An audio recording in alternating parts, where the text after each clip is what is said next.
नमस्कार, one India Hindi में आपका स्वागत है। मैं हूं राहुल पांडे। यूक्रेन इन दिनों संकट से गुजर रहा है। उस पर रूस की गिद्ध नजर है। हवा, पानी और जमीनी हमले झेल रहा यूक्रेन अब और ज्यादा मुसीबत में आ गया है। रूसी सेना यूक्रेन के 137 लोगों को मौत के घाट उतार चुकी है, जबकि सैकड़ों लोग घायल हो चुके हैं। इसके साथ ही रूस यूक्रेन की जमीन पर भी कब्जा कर रहा है। रूस अब यूक्रेन पर किस कदर कहर बरपा रहा है, इसका दिल दहला देने वाला मंजर सामने आया है। यूक्रेन की आम जनता इस युद्ध की कैसे शिकार हो रही है, इसकी तस्वीर एक खौफनाक वीडियो से साफ हो रही है। आपको बता दें कि यूक्रेन की सड़क पर एक साइकिलिस्ट जा रहा था। उसके मन में युद्ध की चिंता तो जरूर थी, लेकिन इस बात से पूरी तरह से बेखबर कि अगले ही पल उसके साथ क्या होने वाला है।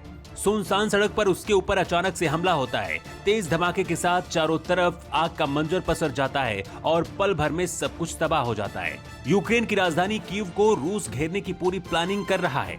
दूसरी तरफ यूक्रेन के राष्ट्रपति वोलोडिमिर ज़ेलेंस्की बेबस नजर आ रहे हैं। इसी बीच उन्होंने सेना को एकजुट करने के आदेश भी दे दिए हैं। इसके साथ उन्होंने ये भी कहा है कि सेना ऐसे योग्य लोगों को भी तैयार करे जो युद्ध लड़ सकते हैं। यूक्रेन पर रूसी हमलों का हाल ये है कि सेनाएं ताबड़तोड़ प्रहार कर रही हैं। आलम यह है कि यूक्रेन के गृह मंत्री ने कहा कि शुक्रवार को कीव में सुबह से 6 धमाके हो चुके हैं। उन्होंने बताया कि ये धमाके क्रूज और बैलिस्टिक मिसाइलों से किए गए हैं। हालांकि यूक्रेन ने जवाब देते हुए रूस का एक विमान भी गिरा दिया है।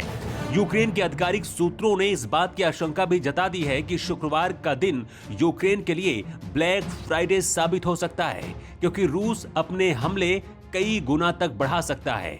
युद्ध भले ही किसी देश की सेना लड़ती हो, लेकिन वहां की आम जनता भी इसकी भारी कीमत चुकानी पड़ती है। इसकी एक बानगी सामने आई है यूक्रेन से। यहां पर किस तरह से बेगुनाहों की मौत हो रही है, इसकी अलग अलग तरह की तस्वीरें सामने आ रही हैं। इस मौत के मंजर को आप भी देख सकते हैं, जहां पर लगातार रूस के हमलों से किस तरह से भयावह स्थिति पैदा हो गई है। यूक्रेन की रिहायशी इलाकों में भी मिसाइल अटैक हुए हैं। 6 धमाकों से यूक्रेन की राजधानी कीव दहल उठी है और अब और भी भयावह हालात होते जा रहे हैं। रूस के राष्ट्रपति पुतिन के युद्ध के ऐलान के बाद रूस ने यूक्रेन के कई शहरों पर हमला बोल दिया है। रूसी सेना का दावा है कि उसने यूक्रेन के 83 सैन्य ठिकानों को तबाह कर दिया है। इनमें 11 एयरबेस भी शामिल हैं। यूक्रेन में पल पल बदलते हालात और गहराते तनाव के बीच भारत के लिए सबसे चिंता की बात यह है कि वहां करीब 20,000 भारतीय फंसे हुए हैं, जो लगातार भारत सरकार से मदद की गुहार लगा रहे हैं। वहां मेडिकल की पढ़ाई करने गए स्टूडेंट्स पैनिक हो रहे हैं। सोशल मीडिया के जरिए स्टूडेंट्स ने बताया वहां के हालात बेहद खराब हो रहे हैं। कॉलेज बंद हो गए हैं, पढ़ाई ऑनलाइन कर दी गई है। टेंशन के माहौल के बीच सभी बच्चे दहशत में हैं। हम सारे बच्चे यहाँ पे स्टक हुए हैं। अब अभी हमारी यूनिवर्सिटी हमें बोला है दैट आपकी यूनिवर्सिटी अब जाकर ऑनलाइन हो रही है, जब सारी सिचुएशन खराब हो चुकी है। प्लीज आप लोग हमें मदद करें।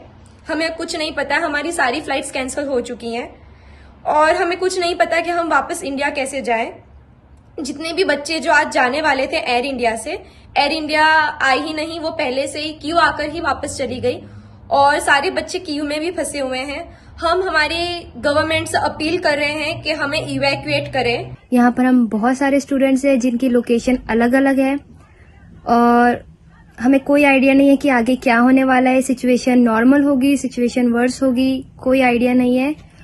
बिकॉज सारी फ्लाइट्स बैन हो चुकी है, ना ही हम अपनी कंट्री लौट सकते हैं, ना ही आगे कोई स्टेप ले सकते हैं। सो ये मेरी रिक्वेस्ट है कि इंडियन एम्बेसी डिसीजन ले as soon as possible, because situation worse होते टाइम नहीं लगेगा और यहाँ पे बहुत सारे बच्चे हैं जिनके पेरेंट्स बहुत पैनिक हो चुके हैं।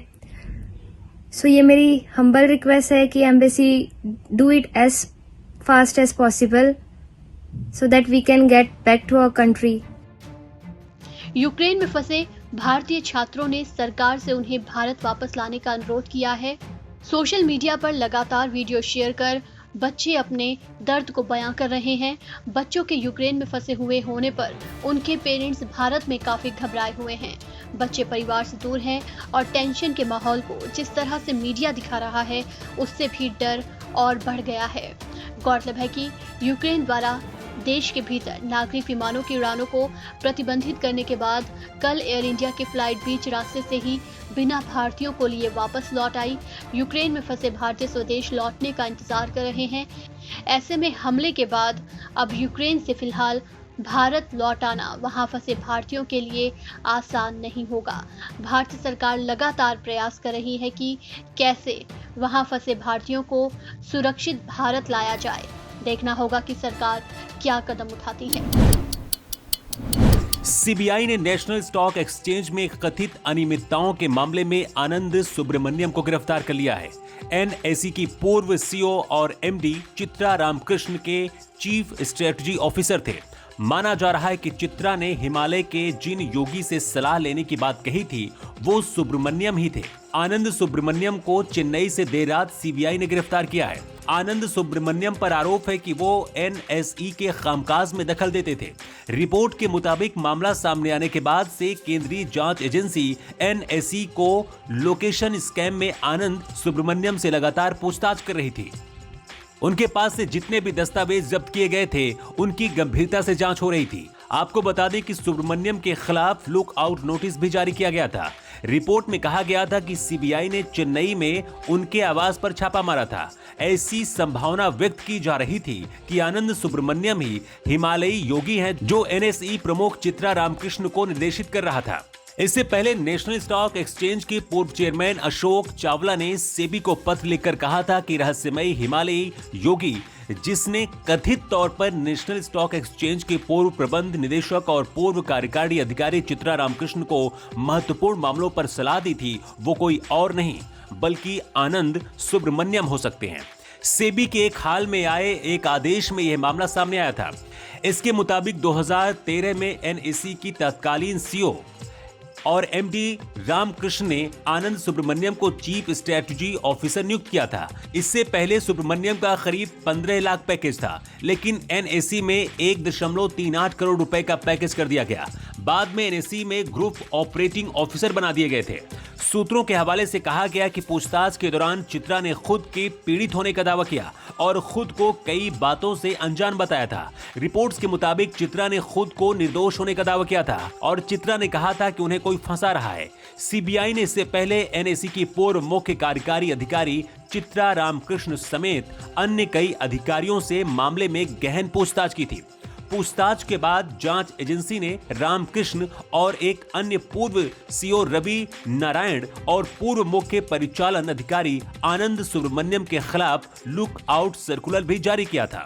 आपको बता दें कि रामकृष्ण पर मार्चेंट और रेगुलेटर की महत्वपूर्ण जानकारी किसी तीसरे शख्स को साझा करने का आरोप था। उस तीसरे शख्स के बारे में चित्रा का कहना था कि वो एक बाबा है जो हिमालय में रहते हैं। उस हिमालयी योगी से ही प्रेरणा लेकर वो काम करती हैं।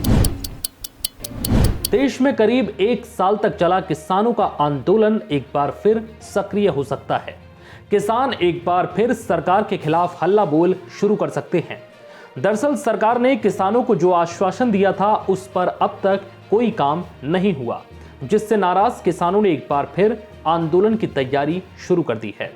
पंजाब में चुनाव के बाद किसानों से किए वादे एमएसपी समेत बाकी बची मांगों को अब तक पूरा नहीं करने को लेकर किसान संगठन अहम बैठक बुलाने जा रहे हैं, जिसमें आगे की रणनीति पर चर्चा होगी।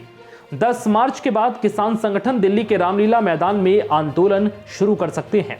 टाइम्स ऑफ इंडिया की रिपोर्ट के मुताबिक इसमें दावा किया गया है कि नए आंदोलन की रणनीति बनाने के लिए 22 किसान संगठनों को न्योता भेजा गया है। इस मीटिंग में 11 दिसंबर को खत्म हुए किसान आंदोलन को दोबारा से शुरू करने पर विचार किया जाएगा। इतना ही नहीं, पंजाब के जिन किसान संगठनों ने विधानसभा चुनाव में हिस्सा लिया था वो भी नए आंदोलन का हिस्सा बन सकते हैं। आंदोलन को दोबारा शुरू करने वाली मीटिंग चुनाव लड़ने वाले संगठनों को भी बुलाया जाएगा। किसान सभा के अध्यक्ष सतनाम सिंह ने कहा है कि अभी किसानों की बहुत सारी मांगे पूरी नहीं हुई हैं।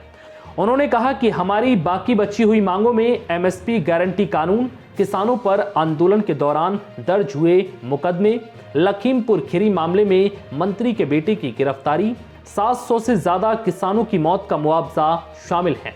हमारी ये सभी मांगे पूरी होनी चाहिए। देश में नए कोरोना संक्रमित मरीजों की संख्या में दिनों दिन गिरावट का दौर जारी है। आज एक बार फिर कोरोना केस में गिरावट दर्ज की गई है। आज के नए मामले बुधवार को आए नए मामलों के मुकाबले 7% कम हैं। पिछले 24 घंटे में 13,166 नए कोरोना केस दर्ज किए गए हैं। इसी के साथ देश में कुल संक्रमितों की संख्या 4,28,94,345 हो गई है। वहीं पिछले 24 घंटों में 302 लोगों की कोरोना महामारी की वजह से मौत हो गई है। मौत के नए आंकड़ों के साथ ही देश में संक्रमण से मरने वालों का आंकड़ा अब 5,13,226 पर पहुंच गया है। देश की रिकवरी रेट की बात करें तो ये 98.49% है। वहीं डेली पॉजिटिविटी रेट 1.28% है और वीकली पॉजिटिविटी रेट 1.48% पर है। इस दौरान कोरोना के 26,988 मरीज ठीक भी हुए हैं, जिसके साथ ही कोरोना से ठीक होने वाले मरीजों की संख्या बढ़कर 4,22,46,884 हो गई है।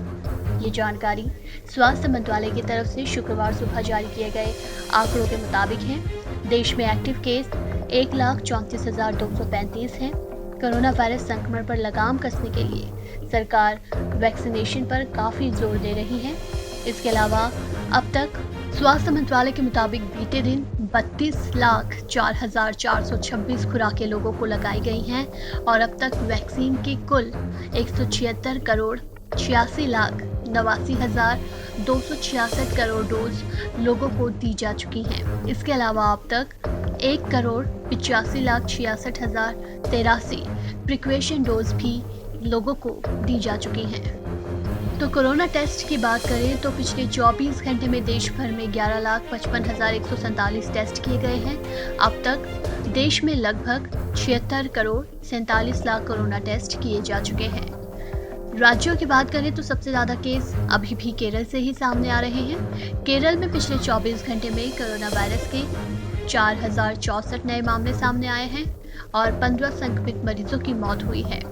इस दौरान 9,531 मरीज ठीक भी हुए हैं। केरल में एक्टिव मामलों की संख्या 41,675 है और अब तक कुल 64,803 मरीजों की यहां मौत हो चुकी है।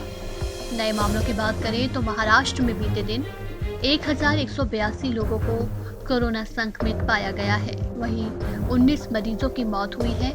यहां तीसरी लहर कमजोर पड़ती नजर आ रही है। कर्नाटक में 588 मामले सामने आए हैं और 19 मौतें हुई हैं। वहीं तमिलनाडु में 575 लोगों में कोरोना संक्रमण की पुष्टि हुई है और 4 मरीजों को अपनी जान गंवानी पड़ी है। दिल्ली में कोरोना की स्थिति काफी हद तक सही है। देश की राष्ट्रीय राजधानी दिल्ली में पिछले 24 घंटे में कोरोना वायरस के 556 नए मामले सामने आए हैं। इस दौरान 6 मरीज की मौत हुई है। एक्टिव मामले 2,276 हैं। उत्तर भारत में तकरीबन 2 महीने कड़कड़ाती ठंड पड़ने के बाद अब मौसम बदल गया है। जहां दोपहर में धूप खिल रही है तो वहीं शाम के समय हल्की ठंड पड़ रही है। हालांकि कुछ राज्यों में बारिश ने लोगों की मुश्किलें जरूर बढ़ा दी हैं। राजधानी दिल्ली में आज और कल बारिश के आसार जताए गए हैं। मौसम विभाग के अनुसार दिल्ली में आज का न्यूनतम तापमान 13 डिग्री सेल्सियस रह सकता है, जबकि अधिकतम तापमान 26 डिग्री सेल्सियस रहेगा। आज हल्की बारिश होगी और आसमान में काले घने बादल छाए रहेंगे। दिल्ली में 23 फरवरी से मौसम बदल गया है। आसमान में बादल छाए हुए हैं, जिसकी वजह से बीच बीच में बहुत हल्की धूप निकल सकी है। भारतीय मौसम विज्ञान विभाग के अनुसार 27 फरवरी तक मौसम ऐसा ही बना रहेगा। इस बीच दिल्ली में आज और कल बारिश होगी। वहीं भारतीय मौसम विभाग ने आज उत्तर भारत के कई राज्यों में बारिश होने का अनुमान जाहिर किया है। पंजाब, हरियाणा, बिहार में एक बार फिर मौसम बदलेगा, तो वहीं पश्चिमी हिमालय पर बारिश के साथ बर्फबारी होती दिखेगी। वहीं जम्मू कश्मीर में कई दिनों से जारी बारिश और बर्फबारी की वजह से ठंड एक बार फिर बढ़ गई है। भारतीय मौसम विज्ञान विभाग के अनुसार 2 मार्च तक बारिश और बर्फबारी से राहत नहीं मिलने वाली है। कश्मीर के श्रीनगर में आज अधिकतम तापमान 6 और न्यूनतम तापमान 2 डिग्री सेल्सियस रहने का अनुमान है। जम्मू में आज अधिकतम तापमान 19 और न्यूनतम तापमान 11 डिग्री सेल्सियस रहने का अनुमान है। वहीं लेह की बात करें तो यहाँ आज भी कड़कड़ाती ठंड जारी रहेगी। लेह में आज -15 डिग्री सेल्सियस तक तापमान जाएगा, जबकि अधिकतम तापमान 1 डिग्री सेल्सियस रहेगा। उत्तराखंड के अधिकतर जिलों में आज बारिश के साथ बर्फबारी होने की पूरी संभावना है। राज्य के अधिकतर हिस्सों में आज न्यूनतम तापमान 1 डिग्री सेल्सियस और अधिकतम तापमान 11 डिग्री सेल्सियस रह सकता है। हिमाचल प्रदेश में बीते दिन बर्फबारी और बारिश के चलते कई सड़कें और बिजली ट्रांसफार्मर ठप होते दिखे। वहीं आज भी मौसम इस तरह बना रहेगा। राज्य के अधिकतर जिलों में 8 डिग्री तो वहीं न्यूनतम तापमान -1 डिग्री रह सकता है। वहीं बिहार में भी आज बारिश होगी। IMD के अनुसार पटना में आज बारिश की संभावना जताई गई है। यहाँ का न्यूनतम तापमान 16 डिग्री सेल्सियस रहेगा, जबकि अधिकतम तापमान 28 डिग्री सेल्सियस रहेगा। रोजाना की तरह आज भी कई राज्यों में बारिश हो सकती है। दिल्ली, बिहार, जम्मू, उत्तर प्रदेश, झारखंड, पश्चिम बंगाल समेत कई जगह बारिश होगी। स्काईमेट वेदर रिपोर्ट के अनुसार आज पंजाब में भी बारिश होने के आसार है। वहीं सिक्किम, असम, तमिलनाडु, अंडमान और निकोबार में हल्की बारिश हो सकती है। मौसम विभाग ने बताया कि अगले 2 दिनों के दौरान पश्चिमी हिमालय क्षेत्र में अलग अलग गरज और बिजली की गतिविधि के साथ काफ़ी बारिश और बर्फबारी हो सकती है। इस दौरान उत्तराखंड में भी बर्फबारी की संभावना है। वहीं 27 फरवरी को दक्षिणी अंडमान सागर और 28 फरवरी को दक्षिणी अंडमान सागर और इससे सटे दक्षिणी पूर्व बंगाल की खाड़ी के ऊपर तेज हवाएं चलने की संभावना है। इस खबर में फिलहाल इतना ही। बने रहिए वन इंडिया हिंदी के साथ।